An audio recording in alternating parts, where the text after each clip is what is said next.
할렐루야. 하나님 말씀을 보겠습니다. 하나님 말씀은 히브리서 11장 6절 우리 한 절 말씀을 봅니다. 제가 봉독해 드립니다. 믿음이 없이는 하나님을 기쁘시게 하지 못하나니 하나님께 나아가는 자는 반드시 그가 계신 것과 또한 그가 자기를 찾는 자들에게 상 주시는 이심을 믿어야 할지니라. 아멘. 이 본문을 가지고 믿음이 없으며 이라고 하는 제목입니다. 피터 카소비치 감독의 제이콥의 거짓말이라는 영화가 있습니다. 1944년 독일 점령하에 폴란드 유대인 게토 지역에 높다란 담벼락과 철조망이 둘러싸여 있었습니다. 유대인들은 기차에 실려서 수용소로 죽으러 끌려가기 전까지 이곳에서 철저히 격려된 삶을 살았습니다. 라디오조차 듣지 못하는 철저한 감시 속에서 그들은 외부 소식에 목말라 했습니다. 이런 상황 속에서 주인공 제이콥은 바람에 날려 굴러가는 신문지 한 장을 줍기 위해 쫓아가다가 통행금지 위반으로 잡혀갔습니다. 독일군 사령부까지 끌려간 그는 그곳에서 독일군 라디오 방송을 듣게 되는데 독일군이 폴란드 접경에서 러시아군을 물질렀다는 소식이었습니다. 이 말은 폴란드 접경에서 전투가 벌어졌다는 이야기는 그만큼 소련군이 군대가 가까이 왔다는 거예요. 불과 400km까지 소련군이 왔다는 이야기입니다. 이것은 유대인들에게 상당히 희망적인 소식이었습니다. 구사일생으로 사형을 면하고 풀려난 제이콥은 이 희망적인 소식을 동족들에게 전해야 되겠다. 그렇게 생각을 하고 돌아와서 게토 지역에서 그가 목격한 것은 동족들의 비참한 모습이었습니다. 그래서 실로 끌려가는 사람, 하루하루의 삶에 지쳐 자살하는 사람, 무모한 탈출을 꿈꾸는 사람 등 그런 그들에게 제이콥은 희망적인 소식을 전했습니다. 400km 밖에 소련군이 와 있다. 러시아 군대가 와 있다. 그것은 그들에게 희망이었습니다. 그들은 그 소식을 들으면서 생각하기를 저 제이콥이라는 사람이 라디오를 몰래 가지고 소식을 듣고 우리에게 전달하는구나. 그렇게 다른 유대인들은 생각을 하게 되고 그렇게 믿게 되었습니다. 제이콥은 잊지도 않은 라디오에서 들은 최신 뉴스라고 하면서 점점 더 가까워지고 있는 러시아 소련군의 진격 소식을 지원했습니다. 독일군이 패배했다. 미군이 참전했다. 종전이 가까웠다. 거짓말은 점점 눈덩이처럼 불어났습니다. 만약 이 거짓말이 탄로난다면 그들은 얼마나 절망적이겠는가. 그러나 이 이야기의 초점은 거짓말의 초점이 아닙니다. 그 거짓말 때문에 많은 사람들이 희망을 가지게 됐다는 사실이, 자살하려고 했던 사람들이 자살을 멈추었고 삶을 포기하려고 했던 사람들이 잠시나마 삶의 의욕을 갖게 되고 어딘가 희망을 걸게 되었다는 것. 그것은 인간의 낙심과 좌절로부터 일어나게 만들었습니다. 고난을 이기게 한 말씀이 됐습니다. 아픔을 참게 하고 삶의 의욕을 불러일으키게 했다는 겁니다. 1930년대 미국에서 대공황으로 주식이 폭락하고 기업이 망하고 공장이 폐쇄되고 은행이 파산했습니다. 실업자가 점점 늘어가고 따라서 자살하는 사람도 많아졌습니다. 그러나 1933년 미국의 32대 대통령에 당선된 루즈벨트는 미국을 향해서 믿음을 가지고 전진합시다. 그렇게 새로운 소망을 불어넣어 주었습니다. 그럴 때 그 대공황, 1930년대 대공황을 이겨내고 새롭게 미국이 부강하는 나라, 뉴딜 정책으로 인해서 다시 미국을 파멸해서 구하게 됩니다. 그게 바로 믿음을 가지고 전진합시다. 그죠? 믿음을 가지고. 우리는 지난 1월부터 6월까지 전 세계의 두려움과 패닉 상태에 빠졌던 것을 경험하게 됩니다. 미국에서만 감염자가 약 220만 명, 사망자가 11만 명을 넘어서서 12만 명, 이 사망자를 낸 코로나 바이러스.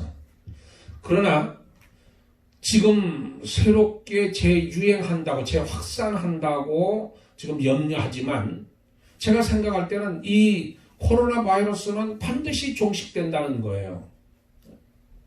하나님께서 반드시 이 코로나 바이러스를 인간이 점령하게 만든다는 거예요.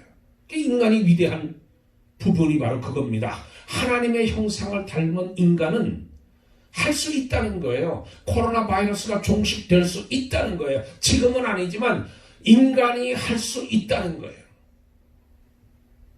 우리 교회 주보 1면에 보면, 주보 1면에 우리가 주보를 보면 하나님이여 우리를 도우소서, 역대하 14장 11절 말씀을 우리가 붙여놓고 있습니다. 하나님이여 우리를 도우소서. 하나님만이 참신이고 하나님만이 우리의 소망이기 때문에 하나님이 도우시면 할 수 있다는 겁니다. 히브리서 11장은 믿음의 장이, 믿음의 장. 소망, 믿음은 소망입니다. 그래서 1절에 보면 믿음은 바라는 것들의 실상과 보지 못하는 것들을 증거하니, 로마서 4장 18절에 아브라함이 바랄 수 없는 중에 바라고, 바랄 수 없는 중에 바랬다는 거잖아요. 바랄 수 없는 중에 바라고 믿었으니, 그가 가진 희망은 보통 희망이 아닙니다. 바랄 수 없는 것 중에 바라고 믿었다는 거예요. 우리에게 필요한 것이 바로 이러한 희망이고 이러한 믿음입니다. 바라는 것 없는 인생은 죽은 것과 마찬가지. 죽은 것과. 꿈이 없는 백성은 망한다고 했고, 바랄 수 없는 중에 바랬다는 것은 인간으로는 끝장났다는 거잖아요. 그러나 인간적으로는 도저히 희망을 가질 수 없는 지경에 처할 때 바랄 수 있다는 거예요. 하나님을 바라고는, 아브라함은 하나님을 의지했기 때문에 절대적, 긍정적으로, 희망적으로 살았다는 겁니다. 바랄 수 없는 중에 바란다는 것은 절대 절망, 절대 희망, 절대 부정을 절대 긍정으로 바꾸는 거예요. 하나님은 알파 오메가 되시고 시작과 끝이 되시고, 하나님은 결국 운명과 역사를 다스리고, 하나님께서는 종국에는 우리에게 좋은 것을 들어주신다는 참 좋으신 하나님이란, 우리는 인간적인 생각에는 절망이라도 하나님 안에서는 언제나 희망을 가질 수 있습니다. 하나님 안에서는. 아브라함은 나이 100살에, 사라 나이가 90세인데 출산의 가능성이 0%인데도, 그런데도 믿음이 약해지지 않았습니다. 의심하지 않은 것은 물론 오히려 믿음이 견고해졌습니다. 왜 그랬습니까? 하나님은 약속을 지키시는 분이심을 믿었기 때문에, 하나님께서는 불가능이 없다는 사실을 알았기 때문에 100세가 됐어도, 사라가 90세가 됐어도 믿었다는 거예요. 사람들은 상식 밖의 것은 절대로 믿지 않습니다. 상식 밖의 일이 일어나면 기적이라고 얘기를 해요. 홍해바다가 갈라진 것도 기적이고, 만나가 내린 것도 기적이고, 오병이어도 기적이고, 동정녀 탄생 부활도 기적입니다. 중풍병자, 문둥병자가 일어난 것도 기적이. 앞을 못 보는 사람 눈을 뜨게 하고, 듣지 못하는 듣게 하고, 말 못하는 사람 말하게 하는 거, 그 기적입니다. 그러나 하나님 안에서는 기적이 없어요. 하나님의 능력일 뿐입니다. 우리 인간 측면에서 보면 기적이지만 하나님의 측면에서 보면 하나님의 능력뿐이에요. 첫째, 믿음만이 하나님을 기쁘시게 할 수 있다는 거예요. 다른 말로 하면 믿음이 없으면 하나님을 기쁘게 하지 못한다는 겁니다. 믿음이란 여러 가지 단어 중에 히브리어 말로 페민이라고 하는 단어인데, 굳건하다, 진실하다, 믿을만하다, 뜨겁게 버티고 서다라는 뜻입니다. 믿음의 정의는 11에서 11장에 나타난 것처럼 믿음이란 바라는 것들의 실상이라는 거예요. 바라는 것들의 실상. 미래에 대한 소망은 이미 소유한 것처럼 확신하는 것이며, 보지 못하는 것들의 증거, 육신의 눈으로 보지 못하지만 확신하는 거예요. 내 손에 잡히는 것 없고 내 귀에 들리는 것 없지만 내 눈으로 보는 것처럼 확신을 가지고, 내 귀에 들리는 것처럼 확신을 가지고 내 손에 잡히는 것처럼 확신을 가지고 사는 것, 그게 바로 믿음입니다. 믿음에도 여러 가지가 있잖아요. 믿음에 본능적 믿음이 있습니다. 누구나 이 본능적 믿음을 가지고 태어나요. 갓 태어난 어린아이가 누구의 가르침을 받지 않는데도 어머니의 젖을 빠는 거, 빨면 젖이 나온다는 이 본능적인 믿음, 그 본능적 믿음 때문에 이 우주의 법칙도 돌아가는 거잖아요. 봄이 오고 여름이 오고 가을이 오고 겨울이 오고 이 사이클로 돌아가는 것, 이게 본능적 믿음이에요. 그러니까 우리는 본능적 자연을 믿잖아요. 자연이 아침에 해가 뜨고 충천 해가 뜨고 이제 해가 저물어 가고 그러면 어둠이 찾아오고 저녁이 찾아오고 그리고 다시 새벽에 또 태양이 찬란하게 뜨고, 이것들이 우리가 본능적으로 믿는 믿음입니다. 그리고 이성적 믿음이 있어요. 인간이 교육을 받고 나면 이성적 믿음을 갖게 된다는 거예요. 이성적 믿음이란 경험과 과학으로 증명된 사실에 대해서는 의심하지 아니하고 믿는 것, 이게 경험된 믿음이고, 영적 믿음이 있습니다. 인간은 누구나 본능적인 믿음과 이성적인 믿음을 가지고 있지만 이런 믿음을 가지고는 하나님을 믿을 수가 없어요. 하나님을 발견할 수가 없습니다. 하나님은 영이시기 때문에 인간의 본능과 이성으로 하나님을 알 수가 없습니다. 우리는 오직 영적인 믿음을 통해서 하나님에 대해서, 하나님 나라에 대해서 알 수가 있는, 이 말은 예수 그리스도를 구주로 영접한 자에게만 주어지는 것이 영적인 믿음이에요. 영적인 믿음. 그러니까 저와 여러분은 영적인 믿음을 가지고 있다는 거예요. 이 성경에서 말하는 믿음은 많은 단어 중에 피스티오라는 말인데, 참되게 생각한다, 기댄다, 신용하다, 맡기다, 위험하다, 설득하다는 의미인데, 믿음은 하나님께 완전히 기대고 신용하여서 맡겨버리는 걸 말하잖아요. 여호와는 나의 목자시니 내게 부족함이 없다는 거. 하나님께 맡기는 거예요. 완전히 하나님께 기대는 거예요. 믿음은 하나님을 확신하며 전적으로 신뢰하고 설득당하는 거예요. 전적으로 신뢰하는 거예요. 하나님을. 언약을 믿고 확실하게 담대한 믿음을 가지고 앞으로 나가는 거잖아요. 믿음은 어떤 상황이나 환경 속에서도 꾸준함을 보이는 것입니다. 오로지 일편단심, 뒤돌아볼 줄 모르고 좌우 눈 팔 줄 모르고 오직 앞만 보고 향하는 거, 사도 바울이 막 표대를 향해 달려가는 거, 그게 바로 믿음이 어떤 상황 속에서도 꾸준함을 보이는 것. 믿음을 통해서 허락된 것은 믿음대로 되는 복을 받는 거예요. 믿음대로 될지어다. 내 믿음이 크도다. 내 믿음이 너를 구원하였느니라. 소경이 눈에 보게 된 줄 믿고 믿는 대로 눈이 밝아지는 거예요. 믿는 대로. 내가 건강해진다. 내 영혼이 잘 된다. 내가 건강해진다. 내 사업이 잘 된다. 내 가정이 잘 된다. 내 자녀들이 잘 된다. 믿는 대로 되는 거예요. 또 믿음은 구원이 허락되는 겁니다. 12년 동안 하혈을 하는 여자, 혈우증 앓는 여인이 예수님의 처절한 절망 가운데서 혈류병을 치료받고 구원받겠다고 하는 그 믿음. 그래서 예수님께 나가서 조용히 그 옷자락을 만질 때 구원이 이루어지고 그 질병이 치료되는 역사가 나타났다는 거예요. 또 믿음 실존과 보상입니다. 오늘 6절에 보면 믿음이 없이는 기쁘시게 못하나니, 믿음이 없이는 기쁘시게 못하나니, 하나님께 나아가는 자는 반드시 그가 계신 것과 자기를 찾는 자들에게 상 주시는 이심을 믿어야 할지니라. 그러니까 믿음으로 죄인이 의인이 되는 거예요. 믿음으로 구원받고 영생을 얻게 되는 거고, 믿음으로 하나님의 자녀가 되고, 믿음으로 위대한 힘을 얻게 되는 겁니다. 할 수 있거든. 무슨 말이냐? 믿는 자에게 능치 못함이 없느니라. 로버트 슐러 목사님 예화 가운데 이런 것이 있습니다. 어느 사람이 낚시를 하는데 큰 고기는 전부 놔주고 조그만 고기만 잡는 거예요. 바구니에다 담고. 또 큰 거 물어오면 그냥 놔주고, 작은 거 있으면 또 바구니에 담고. 옆에서 낚시하는 사람이 이상했습니다. 보통 큰 거는 바구니에 담고 작은 거는 버리는데, 물어봤어요. 당신은 왜 큰 고기는 놔주고 작은 고기만 담습니까? 그랬더니 하는 말이, 우리 집 프라이팬 사이즈가 작은 사이즈밖에 없다는 거예요. 그러니까 큰 거는 요리할 수가 없으니까 놔주고 작은 것만 요리할 수 있으니까 작은 것만 잡는다는 거예요.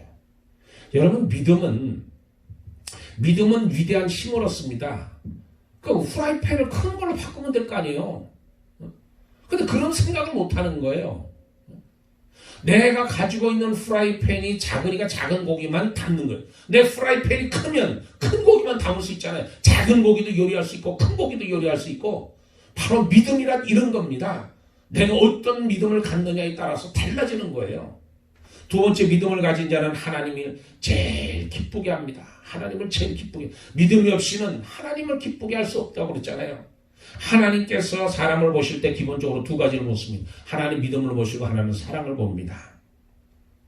믿음은 구원과 생활 모든 부분에 적용되고 구원받아서 하나님의 자녀가 되는데 반드시 믿음이 필요합니다. 믿음이 있어야 구원을 얻죠. 구원 이후의 생활에는 반드시 믿음이 필요하듯이 사랑이 필요해요. 사랑이. 근데 그 사랑은 구원과는 관계 없을 수도 있습니다. 구원 이후에 채워가야 되는 것이 사랑이에요. 하나님은 항상 믿음을 보십니다. 기도할 때 하나님은 그 기도 소리를 들으시지만 반드시 믿음으로 확인하십니다. 믿음으로. 예배 드릴 때 하나님은 예배의 정성이나 열심도 보시지만 반드시 믿음을 보신다는 거예요. 예배 드리는 자의 믿음. 찬송을 할 때도 믿음을 보시고 봉사할 때도 믿음을 보십니다. 자기 의를 드러내기 위해서 봉사하는 게 아니고 하나님께 헌신하고 하나님 믿음을 가지고 나가서 헌신하는 것. 하나님은 그걸 보신다는 거예요. 로마서 14장 23절에 의심하고 먹는 자는 정죄 되나니 이는 믿음으로 쫓지 아니하는 영고라. 믿음으로 쫓지 아니하는 모든 것이 죄니라. 믿음으로 하지 않는 것, 믿음으로 쫓지 않는 것 다 죄라고 했어요. 4절에 보면 아벨과 카인의 제사가 다른 점을 말씀하는데 재물의 차이나 정성의 차이를 말씀하지 않고 믿음의 차이라는 거예요. 믿음의 차이. 마태복음 8장에서 예수님은 백부장의 믿음을 보시고 이스라엘 중 아무에게도 이만한 믿음을 만나보지 못했다고 그랬어요. 그러니까 믿음 없이는 하나님을 기쁘게 할 수 없습니다. 내가 믿음이 없으면 하나님을 기쁘게 할 수 없어요. 또 반대로 우리 하나님은 믿음으로 하지 않는 것을 기뻐하지 않습니다. 바다를 건너가다가 풍랑 때문에 무서워하는 제자들을 향해서 주님은 그들의 믿음이 없음을 책망하셨다는 거죠. 믿음으로 하지 않는 모든 것은 하나님 보실 때 죄로 여기는 거예요. 그러니까 믿음이 가장 중요하다는 거예요. 바리새인들의 성전에 기도하러 왔습니다. 그는 외적인 사람. 나는 일에 한 번씩 금식하고 나는 11조를 드리고 나는 어떻게 하고 나는 하나님 앞에 나는 세리는 고개도 못 들고 저쪽 구석에서 가슴을 치면서 하나님 나는 죄인입니다. 하나님 나를 불쌍히 여기시옵소서. 하나님 나는 죄인입니다. 그럴 때 누가 믿음이 있느냐? 그렇게 믿음으로 하지 않는 구제나 선행, 하나님 앞에 나가는 거, 그게 전부 미선이라는 거잖아요. 믿음으로 하는 것만이 하나님을 기쁘시게 할 수 있다는 거예요. 만약에 그게 아니면, 믿음이 아니면 자기를 나타나는 거예요. 자기, 나. 내가. 교만한 거예요. 교만한 자체를 몰라요. 교만한 얼마나 교만합니까? 나는. 그러니까 믿음으로 하지 않는 건 다 죄라는 거예요.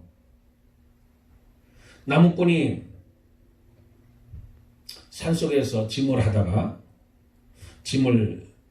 나무를 구해서 지게에 지고 여러 사람이 내려오다가 함정에 빠진 사람들을 발견하게 됐습니다. 다들 많은 사람이 함정에 빠져서 죽고 그 중에 한 사람만 살았다는 거예요. 그 중에 이 나무꾼 중에 한 사람이 여러 사람들에게 우리 저 사람을 구해주자 이야기를 했습니다. 근데 많은 사람들이 우리도 힘들어 죽겠는데 지금까지 하루 종일 산속에서 나무 하나 힘들고 좀 이 지게 지고 내려가는데 얼마나 힘든데 저 사람을 또 구해주냐? 싫다고 하면서 다 돌아갔습니다. 그러니까 이 나무꾼 한 사람만이 그 함정 속에 구덩이 속에 빠져 있는 그 사람을 힘들여서 구해줬어요. 알고 보니까 그 나라 왕자예요. 그 왕자가 신하들과 함께 사냥복을 입고 사냥을 나왔다가 그만 함정에 빠져서 그 일행들은 다 죽고 이 왕자만 사는 거예요. 왕자만.